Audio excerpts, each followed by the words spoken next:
Hello guys, welcome back to my channel. आज की video में हम डिस्कस करेंगे expected answer key release date of Jawaharlal Nehru non teaching post और क्या हो सकता है expected result date of Jawaharlal Nehru non teaching post. और एंड में मैं आपसे एक ऐसा इंफॉर्मेटिव कंटेंट शेयर करने की कोशिश करूंगा जिससे आप और मोटिवेट हो पाए अपने और नेक्स्ट एग्जाम्स के लिए। तो चलिए शुरू करते हैं वीडियो को और डिस्कस करते हैं ये सारी क्वेरीज जो आपके मन में आ रही हैं। अब सबसे पहले क्वेरी आ रही है कि क्या आंसर की आपकी रिलीज होगी या नहीं। जी हाँ, सबसे ज़्यादा लोग कमेंट में जाके पूछ रहे हैं सर आंसर की भी आएगी कि नहीं आएगी, या फिर एनटीए आंसर की रिलीज करता है या नहीं। तो गाइज उसके रिस्पेक्ट में मैं आपको आंसर दूं तो यस, आंसर की आएगी। जी हाँ, आंसर की आएगी, क्योंकि अगर किसी ने सुप्रीम कोर्ट का जेसीए का एग्ज़ाम या फिर एनटीए के और भी एग्ज़ाम्स दिए हों उसमें आंसर की रिलीज होती है, तो उसी से आप अपने अपने आंसर्स और एक ऑफिशियल आंसर्स देख पाते हैं।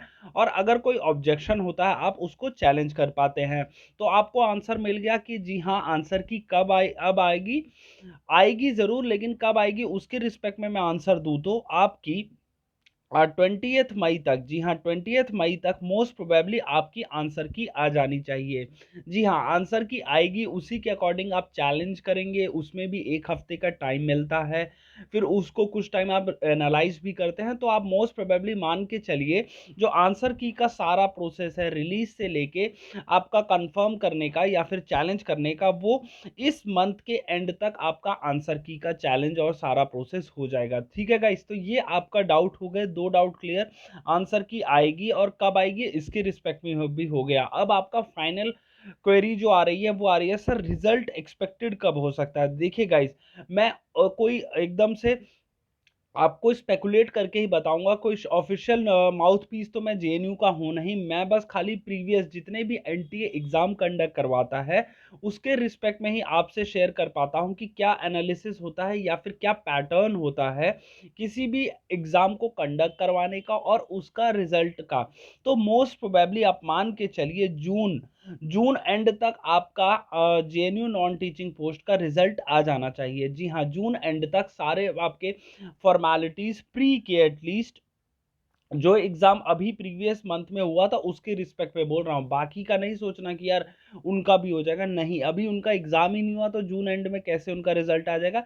ये एग्जाम उन्हीं का जिनका कंडक्ट हुआ है उन्हीं का आएगा रिजल्ट, और वो होगा प्रीलिम्स का। जी हाँ, टीयर 1 का आपका जून एंड तक मोस्ट प्रोबेबली आ जाना चाहिए। और ये एक स्पेकुलेशन है गाइज, एकदम से आप एकदम पत्थर पे लिखी लकीर मत समझना कि सर ने इस टाइम कहा था तो इसी टाइम आएगा। मोस्ट प्रोबेबली जो अभी के सिनेरियो के अकॉर्डिंग मैं देख रहा हूँ उसके अकॉर्डिंग मैं आपसे एक स्पेकुलेट कर पा रहा हूँ। तो गाइज ये तो आपके जेएनयू के रिगार्ड में सारी क्वेश्चन जो थे आपने रेज किए थे कमेंट में वो मैंने क्लियर कर दिए हैं।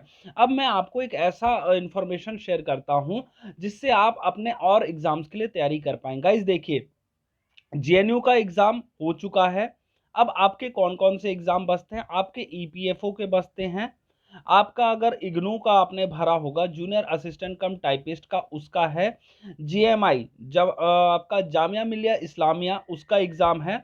लेकिन अगर मैं बात करूं पैटर्न की तो जीएमआई का तो अभी तक पैटर्न ऐसा उन्होंने स्पेसिफाई नहीं किया, लेकिन ईपीएफओ और इग्नू का अगर आपने मेरी वीडियो स्टार्टिंग से देखी होंगी तो मैंने आपको हमेशा बोला है कि जो एग्जाम आ रहा आप उसको भरते चलिए और अपने कर्म करते चलिए। जी हाँ, कर्म जितने अच्छे करेंगे तो आप कहीं ना कहीं अपनी गवर्नमेंट जॉब के लिए सेटल हो जाएंगे। तो अगर आप ईपीएफओ और इग्नू का एग्जाम भरा है तो उसके रिस्पेक्ट में मैं अब आपसे वीडियोस लाऊंगा और आपकी जो क्लैरिटी है या फिर डाउट्स हैं इन एग्जाम के रिगार्ड में मैं आपसे शेयर करता रहूंगा। तो आपको क्या करना, आपको तैयारी अपनी कंटिन्यू रखनी है। कोई एग्जाम टफ आया हो कोई इजी आया हो आपको उससे मैटर नहीं करता, क्योंकि देखिए जेएनयू का एग्जाम नो डाउट, ये जितने भी मैंने लोगों से कमेंट में या फिर रिव्यूज पढ़े हैं उसमें अराउंड 99% लोग कह रहे हैं कि जेएनयू का एग्जाम जो था वो टफ आया था। तो अब जो टफ आना था इजी आना था हो चुका है। अब हमें अपने आने वाले एग्जाम्स चाहे वो ईपीएफओ का हो चाहे वो इग्नू का जूनियर असिस्टेंट कम टाइपिस्ट का हो या फिर जेएमआई का हो, और या फिर आपका एक और है विश्व भारती। जी हाँ, विश्व भारती भी के रिगार्ड में मैं आपको इन्फॉर्मेशन लाता रहूँगा। और एसएससी सीएचएसएल जो अभी रिलीज़ हुआ है वो तो है ही। तो मान के चलिए टोटल 5 एग्ज़ाम्स ऐसे हैं जो आपके एकदम से पॉट बॉइलिंग है, जो आने वाले मंथ्स में या फिर आने वाले हफ्तों में भी कंडक्ट हो सकते हैं, चाहे वो आप ईपीएफओ को मान के चलिए। ये एग्ज़ाम्स होंगे और इसके रिस्पेक्ट में भी मैं आपको रेगुलर वीडियोस प्रोड्यूस करता रहूँगा, जिससे आप मोटिवेट हो पाए इन पाँचों एग्ज़ाम्स के लिए। तो तब तक के लिए आपको क्या करना, आपको अपनी तैयारी रेगुलर रखनी है और मेरे कंटेंट को रेगुलरली देखना, क्योंकि मैं आपको ऐसी इन्फॉर्मेटिव कंटेंट लाऊँगा जिससे आप और अच्छे से तैयारी कर पाएँ इन पाँचों एग्ज़ाम्स के लिए। तो गाइज़ ये था आज का वीडियो, जिसमें मैंने अपना सारा पर्सपेक्टिव जो है आपके JNU non teaching exam date के रिज़ल्ट डेट के लिए और आंसर की के लिए आपसे शेयर किया है। अगर आपको मेरा कंटेंट पसंद आता है तो प्लीज़ इस वीडियो को लाइक करना और चैनल को सब्सक्राइब ज़रूर कर लेना, क्योंकि रेगुलर बेसिस पे ऐसा ही कंटेंट आपके लिए मैं लाता रहूँगा। Thank you for watching.